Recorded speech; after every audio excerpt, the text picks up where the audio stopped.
And I have to remember, as I said before, that everything probably feels magnified.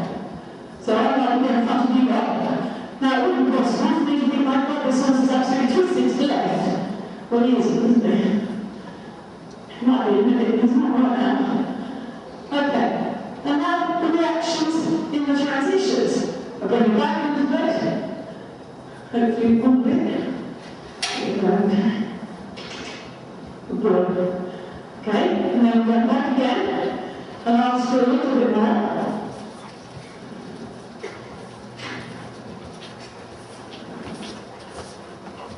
And then forward. And then again, I'll ask the same.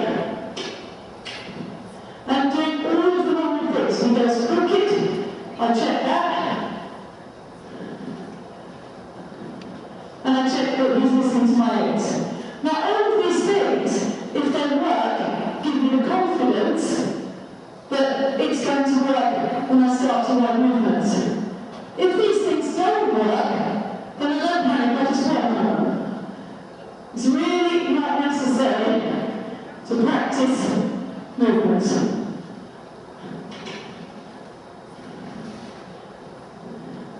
Okay, so again, I'm happy with those reactions. And as I said, I'm going a little bit faster through this than I would normally in competition run. Normally in a competition run, I would have ridden him probably in the morning just to get a little bit of the edge of him.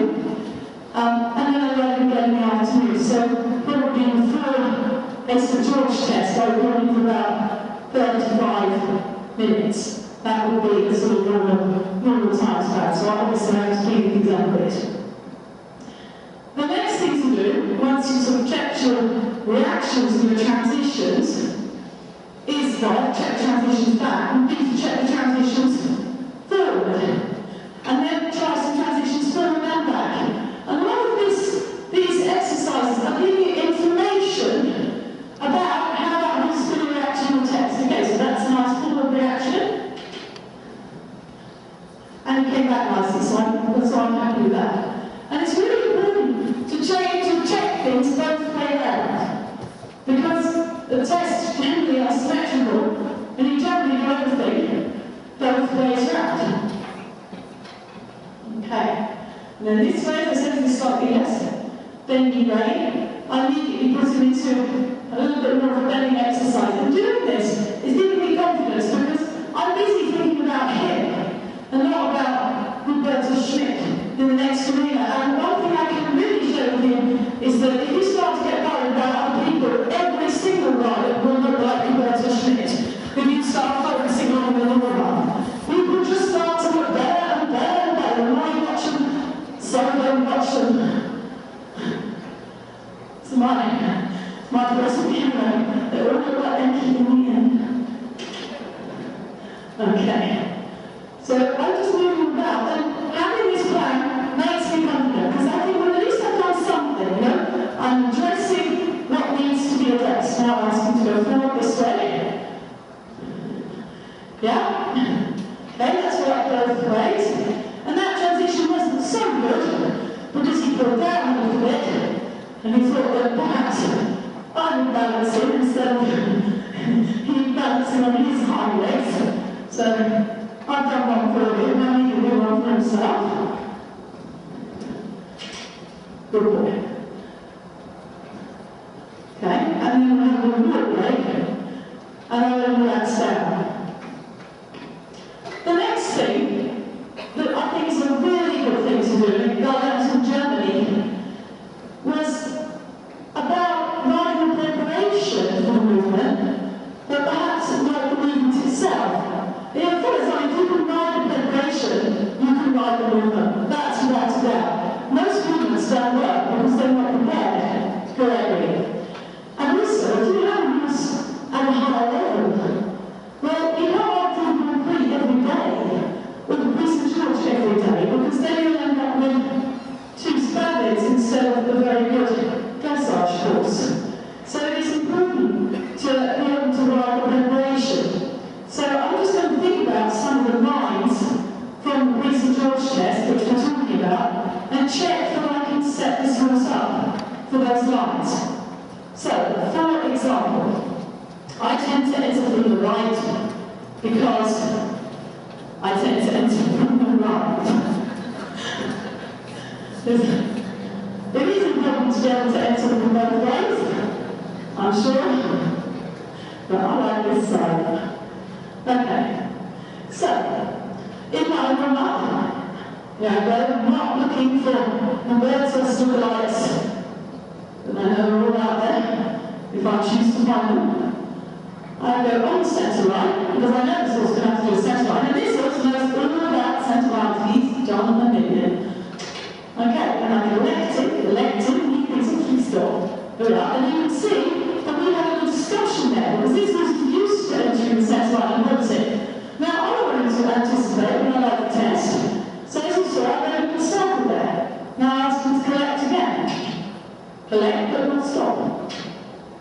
Okay. And then I'll go back, and I'll do the same thing again, until that happens smoothly. So again, that's giving me something else to do. Don't think about Roberta Schmidt. I am busy. I don't have time for that. It's only worth worrying about things that you can change. If you can't change it, just don't even go there. Okay, I'm going to put food in a little bit, and then I'm going to fill it, and then I'm going to collect it again. He's still, rather hopefully, pricking his ears. You're going to go in the hole. He does a nice little smile with that. Train on from an elevation. Okay? And then I come from the other way. So again, it's giving me something to do, something to focus on, and it's giving him something to focus on. If I do enough of those, this one should open up the centre line, and thoughtfully, I hope. Good boy. And then I can hang up with the long neck, over the point so he thinks he can stop. Yeah, good boy. Another thing I wouldn't do is practice things that might get me into trouble in the test. I.e., I wouldn't hold and then go to counter, for example. Because to me that would be foolish preparation, because the horse is never ever going to do that. The next thing I would probably do at this stage is pick the horse up in trot, and then go and make sure I can get a nice score in before I start all that fiddling about that you do in St George. You know, they're big fans for the St George. I feel a little bit like a horse being a jam job, picking about from side to side, but it's got to be done. Okay, so half full, corner, shoulder. Okay, and then he's just leaning a little bit into his right side. So I just stop him reflexing and push him over. As I can do that. It's the first movement.